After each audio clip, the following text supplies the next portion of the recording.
Morning students, before this I have given you a glimpse of the French Revolution. I have told you that how some 7,000 of the men and women stormed the prison of the Bastille. Now we will see what were the main causes which were responsible for the French Revolution. So first one, and this is the most important cause, that was the structure of the society of the France in the late 18th century. About this I have told you in the first video, but here we will study in the detail. So in 1774, Louis XVI of the Bourbon family of kings ascended the throne of France.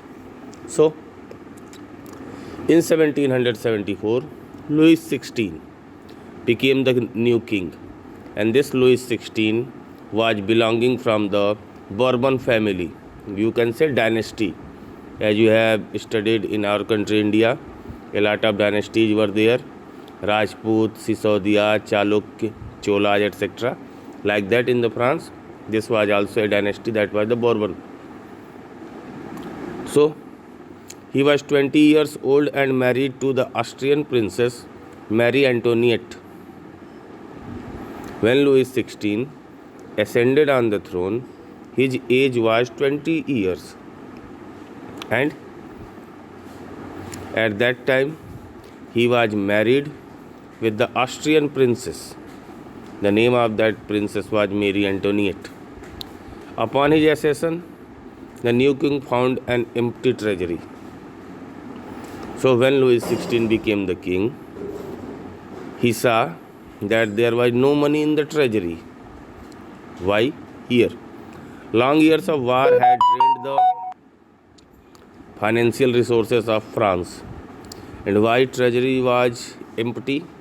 Because France fought for the lot of years, and because of this long years of the war have emptied the treasury of the France.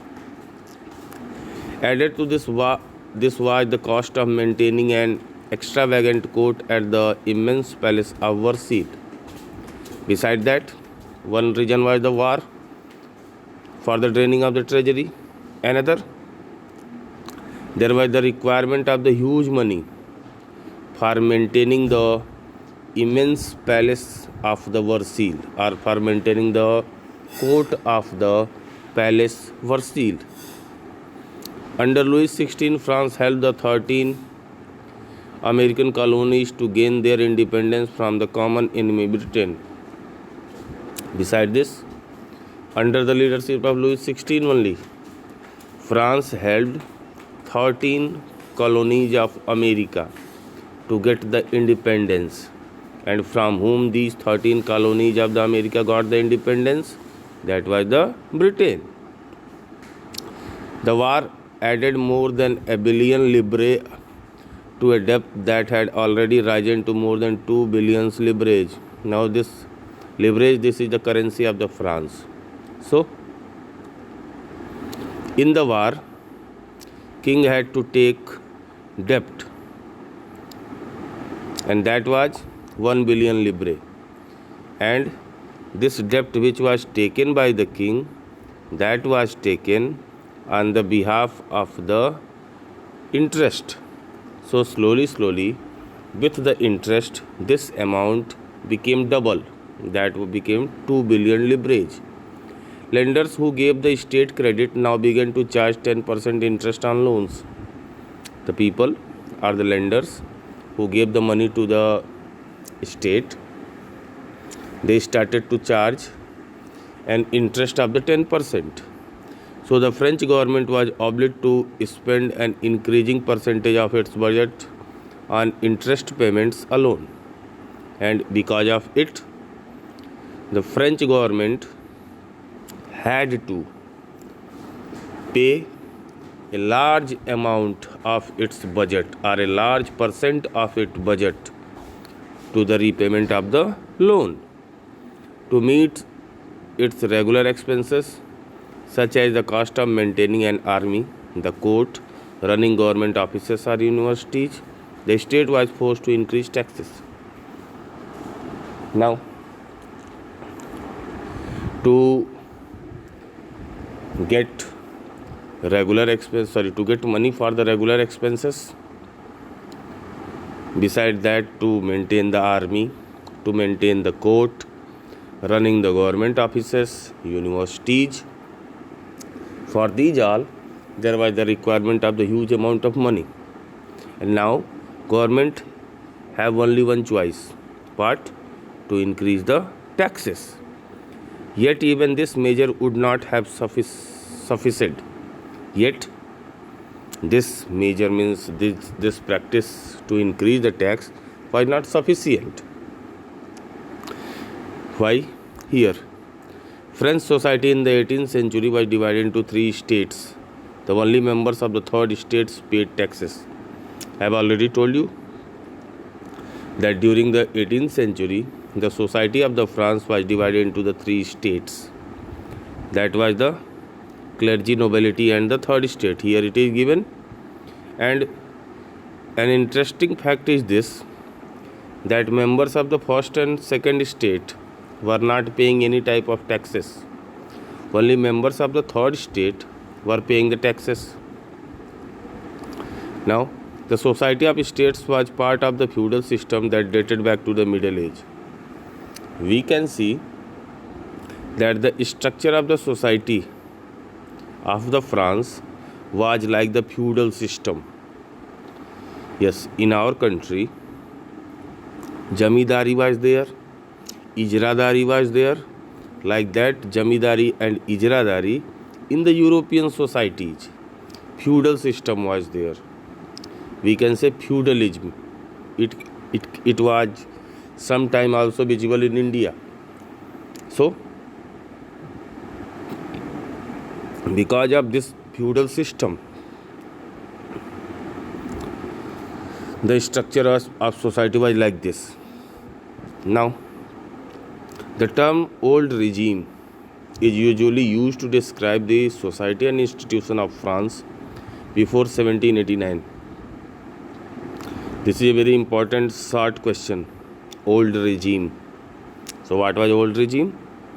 The society and institution of the France which were before the 1789, that were termed as the old regime.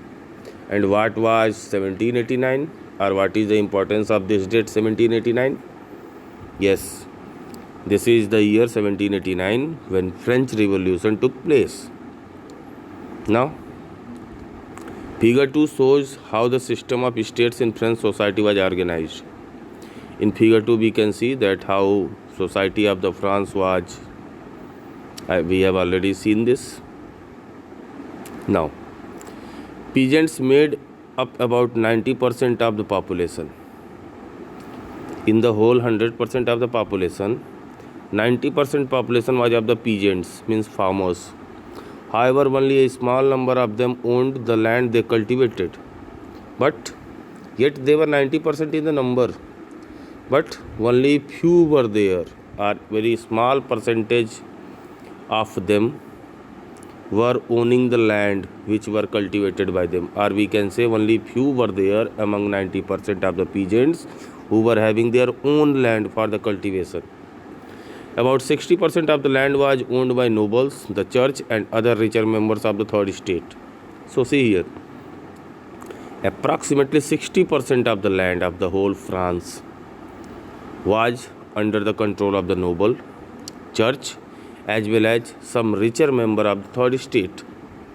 The members of the first two states, that is the clergy and nobility, enjoyed certain privileges by birth. Now, the members of the first two states, means the clergy and the nobility, they got some privileges, some rights from their birth only. The most important of these was exemption from paying taxes to the state. So the few rights which were provided to the members of the first and second state, among them the most important one was this, that they were free from paying any type of taxes. The nobles further enjoy feudal privileges.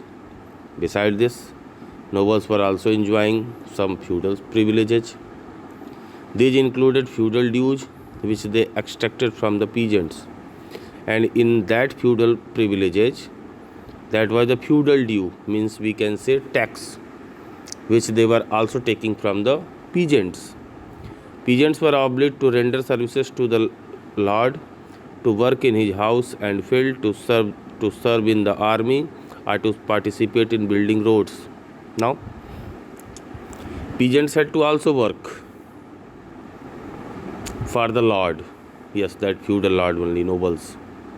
They have to work in their houses or in their field, or at the time of the need, they have to work in the army, as well as they have to work in making their buildings as well as roads. Now, this was certain privileges which were enjoyed by the nobles. Now, what about the church?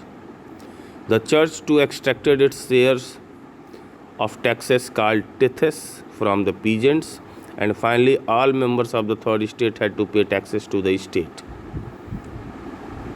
Now, church was also taking a special type of tax from the peasants, that was the tithe. And beside this tithe, which was given by the peasants or the farmers, all members of the third estate had to pay another tax, and that was that another tax which was paid by the members of the third estate, members of all the third estate, that was the taille that is given here. These included a direct tax called taille and a number of indirect taxes which were levied on articles of everyday consumption like the salt or tobacco. So, one tax which was taken by the church from the peasant, that was a tithe. Another direct tax which was given by all the members of the third estate, that was the taille. And beside this, these two taxes, there were a lot of indirect taxes which were taken from the members of the third estate by the selling of the different items which were used by them for their daily consumptions, that were like the salt, tobacco, etc. So the burden of financing activities of the state through taxes was borne by the third estate alone. So we can say that the whole burden of the financial activities that was borne by the members of the third estate, or in other words we can say that all the taxes which have to be paid, that were paid by the third estate only. This is also very important, tithe and taille. It can be asked, what do you understand by the tithe and taille? So tithe, a tax which was taken by the church from the peasants. Taille, a direct tax which was paid by all the members of the third estate. Now, the struggle to survive.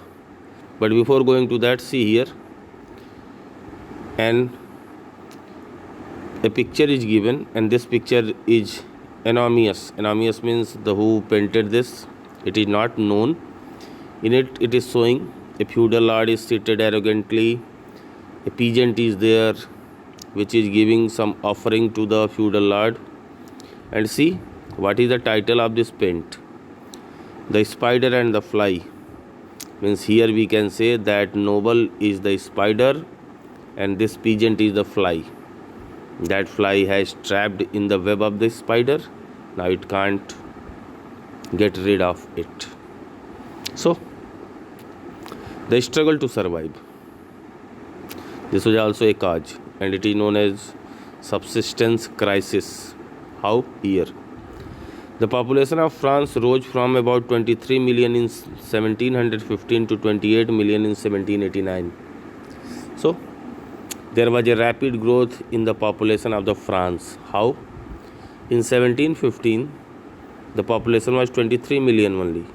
But in 1789, it became 28 million. This led to a rapid increase in the demand for food grains. And it is obvious that when population will be increased in such a way, there will be the rapid increase or quick increase in the demand for the food grains, because as much population will be there, that much food grain is required to feed them. Production of grains could not keep pace with the demand, yet requirement was more, production was less. See, production didn't increase like the rapid population. So the price of bread, which was the staple diet of the majority, rose rapidly. And when production didn't make pace with the increasing population, the price of the bread, as we are knowing, bread is the staple diet or main diet of maximum people. So the cost of the bread or the price of the bread increased. Most workers were employed as laborers in workshop whose owner fixed their wages. And maximum members of the third estate were the workers. And these workers were employed in the workshop as a labor, and their wages were fixed. So, but wages did not keep pace with the rise in the prices. As we have already seen, that price of the bread increased, but according to that increase in the price of the bread, their wages didn't increase. So the gap between the poor and the rich widened. So as a result, the gap between the poor and the rich widened a lot, because of the increasing prices of the bread, poor became more poorer, and there was not any effect on the richer people, because they were having huge amount of the money, they can easily purchase the bread. Things became worse whenever drought or hail reduced the harvest. Now here we are seeing that prices of the bread increased, and in that only, whenever there was the drought or hail, because of which the harvest was being destroyed, their misery or their condition became worst. And this led to a subsistence crisis, something that occurred frequently in France during the old regime. And because of this, because of the increasing population, production decreased. This led to a situation which is known as the subsistence crisis. So what is subsistence crisis? According to the subsistence crisis, an individual is unable to get its basic needs. See, it is given in the new word only. Subsistence crisis, an extreme situation where the basic means of livelihood are endangered. And this subsistence crisis situation was occurring at the regular interval of time in the France during the old regime. Old regime means the society and the institution of France before the 1789. Now, a growing middle class envisages an end to privileges. Now here we will see that how some members of the middle class, or we can say some members of the third estate which were of the middle class, they made some efforts to end up the privileges. See here, in the past, peasants and workers had participated in revolts against increasing taxes and food scarcity. In the past time also, peasants as well as workers, they have led a lot of revolt against the increasing taxes or the scarcity of the food, but they lacked the means and programs to carry out full-scale measures that would bring about a change in the social and economic order. But they were not well organized. They were unable to carry out programs, revolts in such a way that can make some change in their social or the economic order. This was left to those groups within the third estate who had become prosperous and had access to education and new ideas. So, how to make revolts in an organized way, how to pressurize the government, this responsibility came on the shoulders of the members of third estate who were little bit prosperous, rich, and who were having some education and new ideas.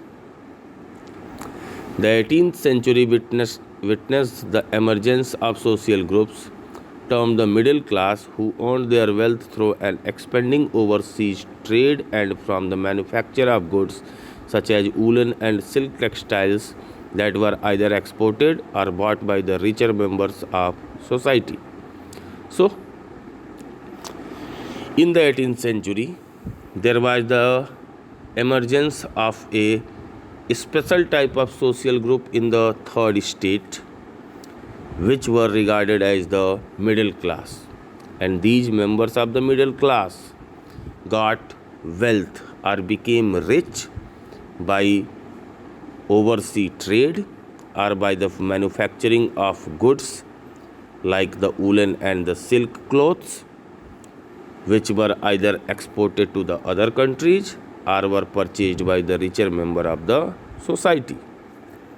In addition to merchants and manufacturers, the third state included professions such as lawyers and administrative officials.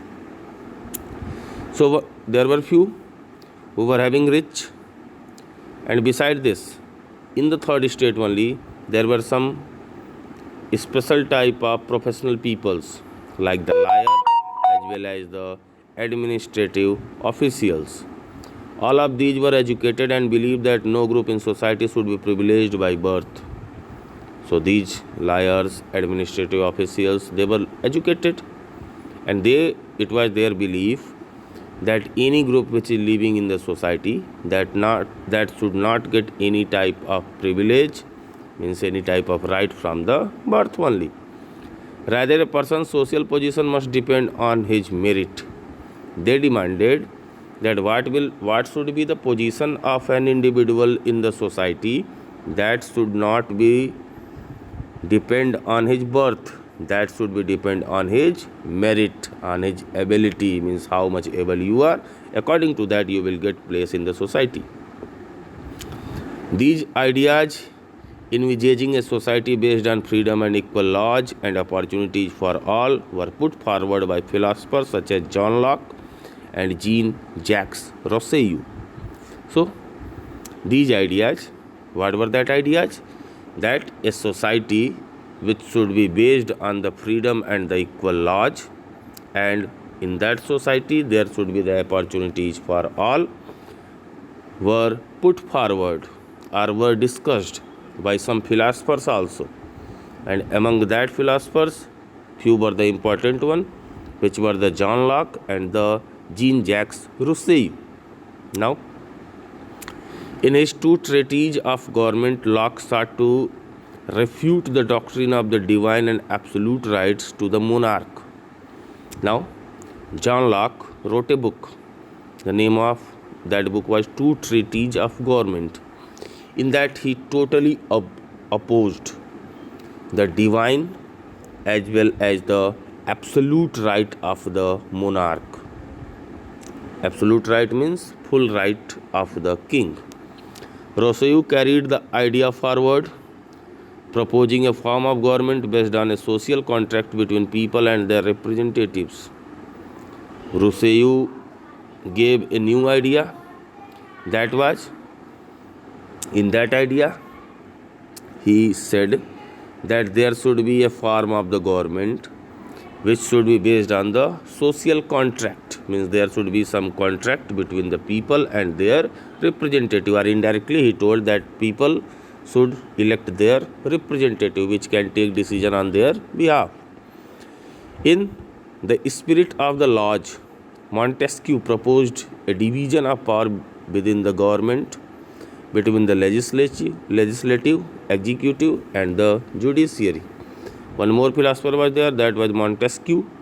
He also wrote a book, The Spirit of the Law, and in that he gave his idea that there should be the clear division of power in the government between the three organs which is practiced in our country India: legislative, executive and the judiciary. And this model of government was put into force in the USA after the 13 colonies declared their independence from Britain. And why Montesquieu gave this idea? Because when 13 colonies of the USA got freedom from the Britain, in their country they made such type of government only. So he told that if such type of government can be framed in the USA, it can be framed in the France also. The American Constitution and its guarantee of individual rights was an important example for political thinkers in France. Besides that, the Constitution which was framed in the America, as well as the rights which were provided to the citizens of the America, these were few important examples in front of the political thinkers of the France. The ideas of these philosophers were discussed intensively in saloons and coffee houses and spread among people through books and newspapers. Now, the ideas of these all philosophers were discussed on the saloons, coffee houses, as well as these spread among the people through the books and the newspapers. These were frequently read aloud in groups for the benefit of those who could not read and write. See here, they were very intelligent. These ideas were read by the people in a loud voice for those people who were not having any access to the read and write. Means those who were illiterate, they can also understand this. For that purpose, they were reading these ideas loudly in the public sphere. The news that Louis XVI planned to impose further taxes to be able to meet the expenses of the state generated anger and protest against the system of privileges. And at the same time, this news came that Louis XVI is about to impose the taxes. This increased the anger of the people. Now, people were very angry against the monarch, as well as they were totally against the privileges which were given in the French society. Now, we shall discuss the outbreak of the revolution in the next video.